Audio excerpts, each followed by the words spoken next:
Tem diversos tipos de meditação, meditação do Zen, meditação de artes marciais, tem a meditação do yoga, tem uma infinidade. E hoje eu quero falar um pouco sobre isso, sobre o que significa todas essas meditações. Bom, primeiramente o intuito da meditação é o que explica o ato de a meditação ser considerada por pessoas que buscam o caminho espiritual é o fato de que considera-se que o mundo, como a gente explica ele, como a gente entende ele, ele é um mundo gerado por uma narrativa. E essa narrativa não abarca a totalidade da existência do mundo como ele é.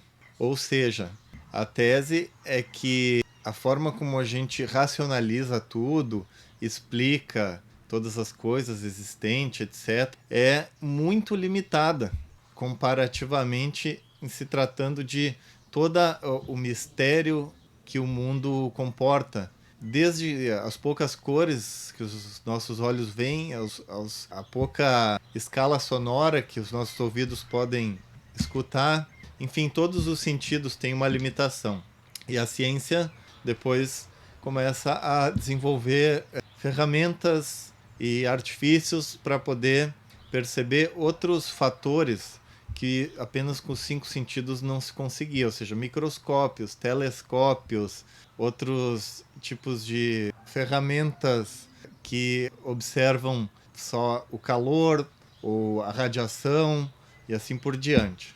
Mas ainda assim, e agora começa a se saber que de fato nós sabemos muito pouco sobre a miríade de coisas existentes que nós não temos ainda aparelhos, seja de cinco sentidos, seja aparelhos inventados, para conseguir perceber essas outras partículas, energias, ondas, subpartículas e antimatéria e matéria escura e uma infinidade de coisas que inclusive toda a tradição antiga de yogis, de meditadores, né, nos contam que puderam observar com sua consciência mundos suprafísicos e a gente não sabe nada disso, né? A gente está limitado a um pequeno fragmento que a gente consegue perceber do mundo com, seja com os sentidos ou com os aparelhos que observam essa pequena fração material do universo. Só que não só uma tradição, mas tradições ao redor de todo o mundo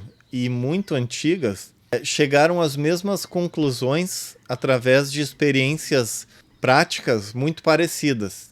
E essas experiências têm a ver com a meditação, que é um acalmar desta mente, que gosta de chegar a conclusões, tem um alto orgulho de achar que descobriu algo e já sabe muito, se autolimita por isso, né? Por achar que a cada nova descoberta já sabe muito, quando na verdade o mistério do universo ele é infinito, né?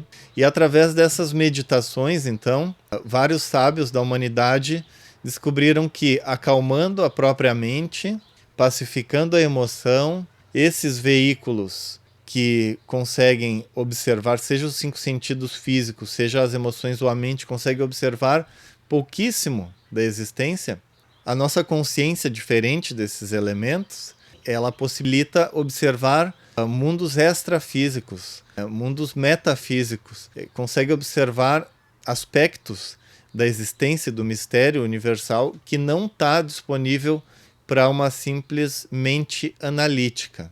E é por isso que a gente vê tantas pessoas, tantas civilizações falando sobre diversos aspectos de anular a mente racional e chegar a uma observação através da nossa consciência em níveis muito mais profundos. Seja os xamãs, toltecas, seja samurais, né, através da religião que eles entravam em contato com os kamis, né, o espírito das coisas, seja através dos magos persas, seja através das escolas de mistérios egípcias ou gregas, e seja com o mais antigo de todos esses, que é a yoga indiana, né? A yoga Arya, na qual, além de ser a mais antiga, ainda é a que a gente pode saber que a audácia deles foi ao nível máximo, que é unir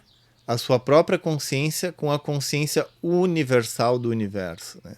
A essência una do universo, aquela que é a causa e que está impregnada em toda a manifestação. E nos diz que através da yoga, e isso não é algo para fazer no final de semana. Por exemplo, Patanjali diz muito claramente na sua análise dos aforismas, né, que ele faz da yoga, que isso pode ser uma prática para se fazer ao longo de muitas vidas, né, que é preciso ter paciência, porque às vezes em umas poucas vidas não se chega à iluminação. Então isso também é uma coisa que a gente tem que ter em mente, que ao contrário do cristianismo, que nos vende a ideia de salvação em uma única vida, todas essas religiões e sabedorias mais antigas que entendem a reencarnação, e não uma reencarnação com nossa personalidade, nossos maneirismos de uma vida, né? Mas a reencarnação da essência, né? Da nossa essência, não da nossa personalidade e das nossas memórias de apenas uma vida. Daquilo que a gente guarda como essência, que a gente conquista em termos de virtude. Isso é que é o elemento reencarnante, né? Que traz, às vezes, um indivíduo que já nasce e parece que tem muita criatividade, muitas aptidões, porque traz de outras vidas. Então, nesse sentido, quando se fala de meditação, está se falando de uma caminhada que possivelmente vem de várias outras vidas nessa busca da sabedoria. E como não é tão fácil ver evolução a olhos vistos na meditação, muitas vezes as pessoas, quando passa aquele afã do astral, né, da novidade, acaba desistindo. Porém, aos que persistem, começam sim a perceber que na meditação encontra-se a única solução para o quebra-cabeça, o qual a maioria das pessoas busca do lado de fora, busca através de conquistas e desejos materiais preencher uma plenitude que não pode ser preenchida dessa forma. Ela só pode ser preenchida transcendendo a mente intelectual, que é justamente a mente dos desejos, que gera os desejos. É a mente que gera essa carência, esse sentimento de que algo está faltando. É essa mente que deve ser transcendida. Nós ainda vamos falar muito sobre isso, mas eu queria deixar hoje essa ideia de você começar a fazer seus testes em meditação. E aí a gente pode começar a ir aprofundando nesse assunto. Então, comece a meditar e nós voltamos a falar nisso nos próximos dias.